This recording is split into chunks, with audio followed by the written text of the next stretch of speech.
بسم اللہ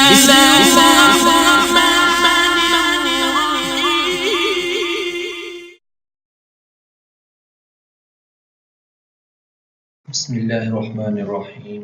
السلام علیکم۔ ہم آج آپ کے سامنے قرآن پاک کے 9ویں پارے کا تعارف پیش کرنے جا رہے ہیں۔ اس پارے کے 2 حصے ہیں، پہلا سورہ اعراف کا بقیہ حصہ اور دوسرا سورہ انفال کا ابتدائی حصہ۔ سورہ اعراف کے بقیہ حصے میں 6 باتیں ہیں۔ نمبر 1 حضرت موسیٰ علیہ السلام کا تفصیلی واقعہ۔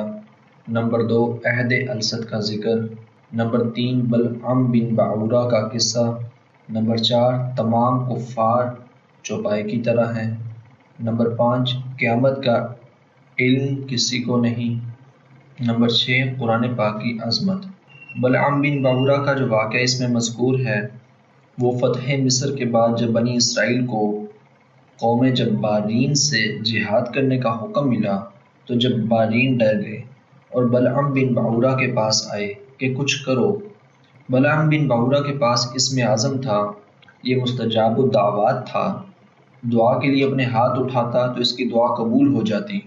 تو اس نے پہلے تو مدد کرنے سے منع کیا کہ میں اللہ کے نبی کے خلاف تمہاری مدد کیسے کروں، مگر جب انہوں نے رشوت دی تو یہ بہک گیا اور اس نے حضرت موسیٰ علیہ السلام اور بنی اسرائیل کے خلاف بد دعائیہ کلمات کہنے شروع کر دیے، مگر اللہ تعالیٰ کی قدرت کہ وہ کلمات خود اس کے اور قوم جبارین کے خلاف نکلے۔ اللہ تعالیٰ نے اس کی زبان نکال کر اس کو کتے کی طرح کر دیا، اور منقول ہے کہ یہ بلعام بن بعورہ جہنم میں کتے کی شکل میں ڈالا جائے گا۔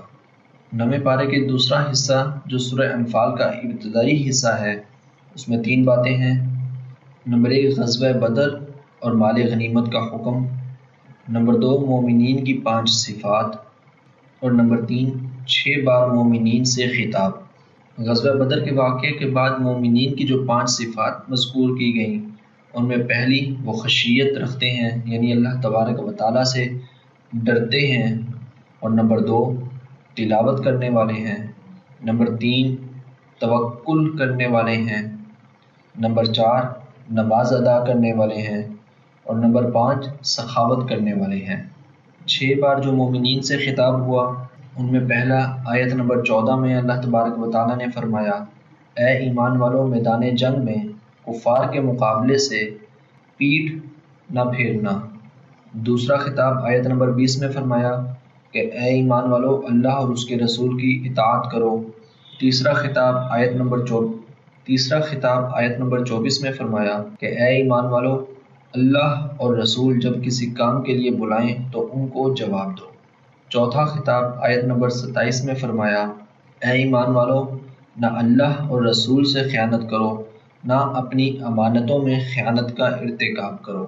پانچواں خطاب آیت نمبر 29 میں فرمایا کہ اے ایمان والو تم اللہ سے ڈرو گے وہ تمہیں ممتاز کر دے گا اور تمہارے گناہ معاف کر دے گا۔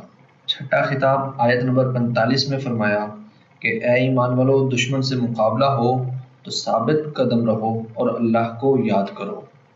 یہ تھا 9ویں پارے کا مختصر تعارف۔ اگلی ویڈیو میں ہم انشاءاللہ قرآن پاک کے 10ویں پارے کا تعارف پیش کریں گے۔ والسلام۔